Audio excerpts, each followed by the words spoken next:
Hey guys, Eric Baldwin here. I have my H2D printer and I've got, I don't know, 400 or 500 hours, 500 hours on it, I suppose. And about 2 months, and I've been printing quite a bit of stuff recently. And the threaded shafts were getting pretty dirty. And so I wiped them off really good with paper towels.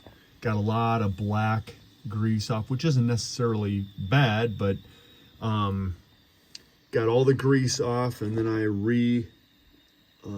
re-greased them with the little packs that come with my printer. Oh, and here's my workbench for my printer. Shelf up top for my AMS, and then bench down here. I just last week installed 2 big drawers for tools and supplies and stuff.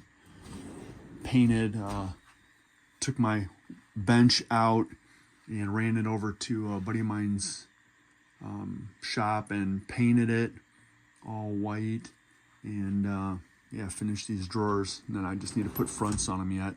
But yeah, I'm using this Bambu Lab grease, and I'm wondering when I'm out of this grease, what to use. Is it just, it's not white lithium grease, it's thinner than that, but yeah, just wondering what you guys are using for lubricant on these shafts then as a replacement for this grease. So I just wanted to show that yeah, for my own reference, that you know, after a month and a half of using it, 400 or 500 hours, I've cleaned these shafts and re-greased them, and they're looking pretty good. So I'll wipe off the excess on those, so it's just down in the grooves a little bit. But yep, I'm just trying to figure out what to use if I'm not using this stuff. So thanks for watching, guys. Let me know.